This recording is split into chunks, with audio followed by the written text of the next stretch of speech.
Good morning, everybody, and thank you for tuning in on the Engine Builder Show. On today's episode, Gabe will be talking about why, as entrepreneurs, we suck at delegation and how to fix that. That's definitely something I want to fix, especially as a roadblock. So sit back, relax, and enjoy the show.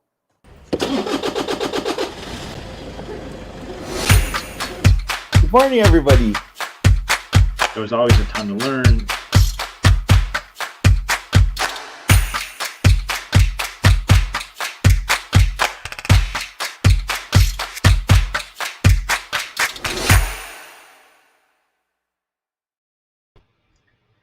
Good morning, everyone. Hope you're doing well.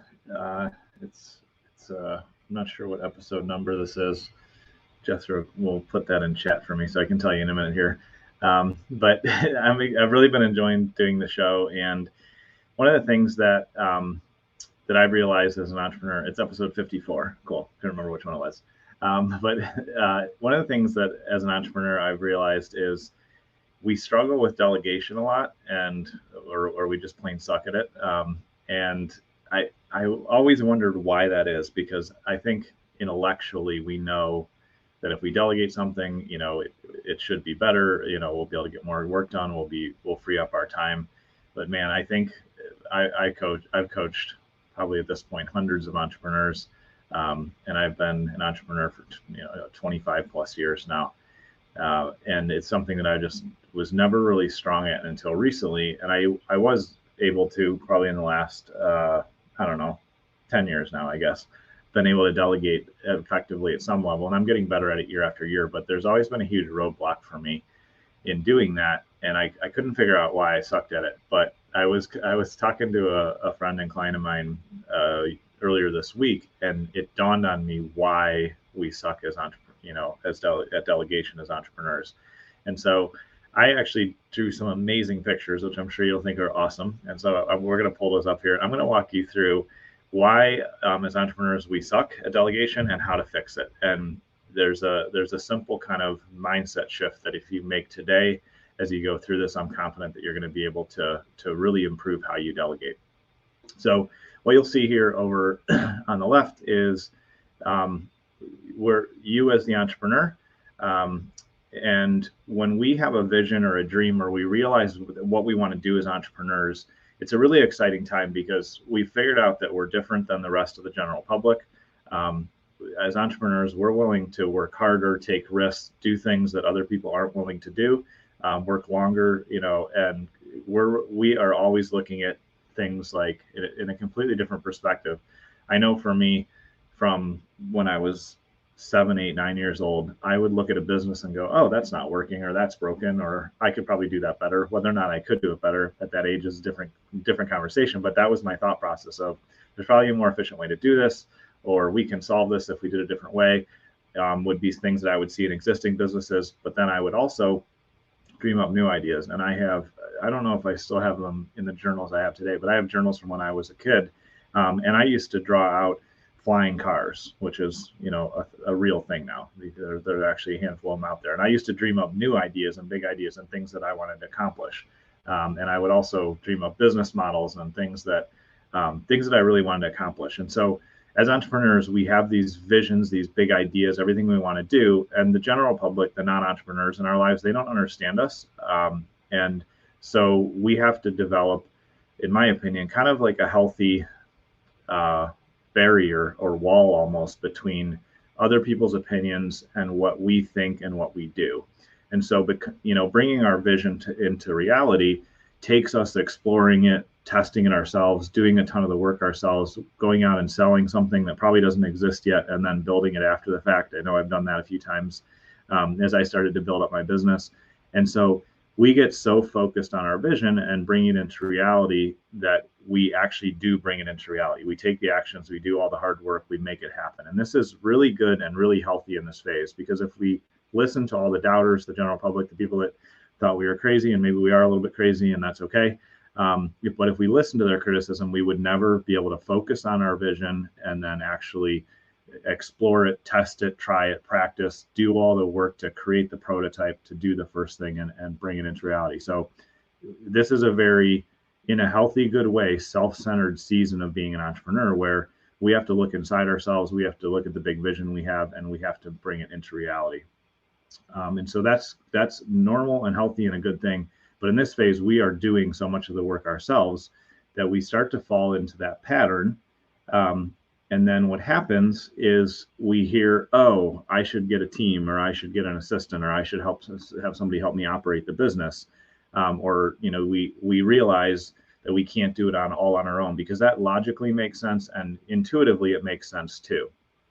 But because we started in our first phase of us being the one to execute on the vision, that is still such a big part of our psychology, our mentality, our day-to-day behavior and routines, that us as the entrepreneur, you as the entrepreneur here, it actually will block your vision and view of what your team can do to help us. So the second group of people is a team of people that ultimately we want to build in, that will help us accomplish our goals. And what's crazy is, even though there's a team member over here that can execute our vision better than we can, we're so blinded by our own vision still that we're in this transition phase. Hopefully transition, we don't get stuck here.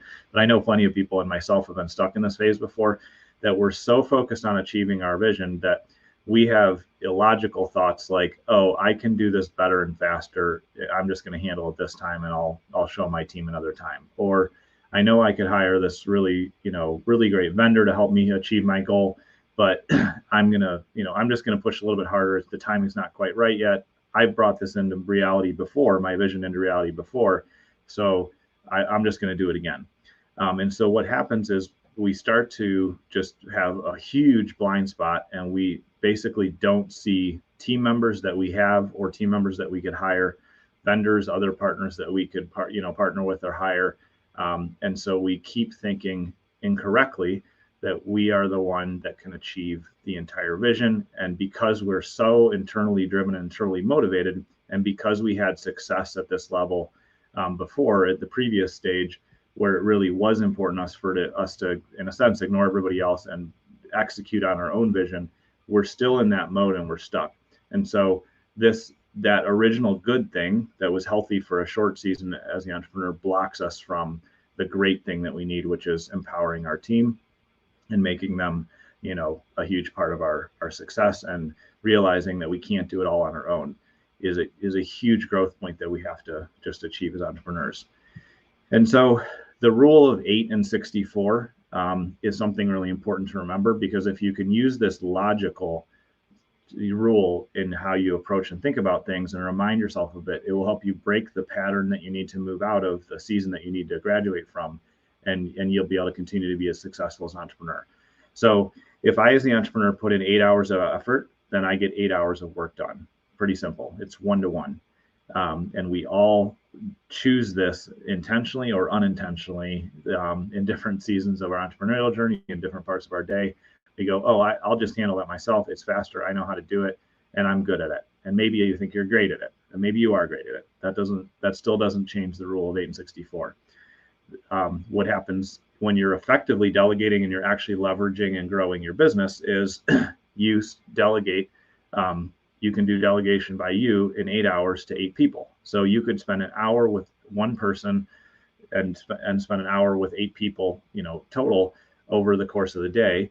And you would then have created, 64 hours of work that got done. This is just massive leverage. It's really simple. It's just math. It's the rule of 8 and 64. You can do 8 hours of work yourself, or you can spend 8 hours delegating to 8 individual people, and you can get 64 hours of work done.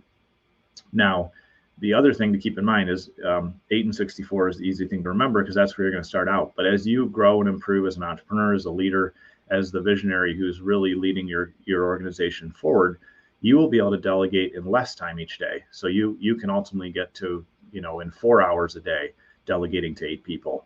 And then as you build a team that learns how to delegate like you do, then you can probably spend an hour or two, and you're actually, in a sense, delegating to 40 or 50 people.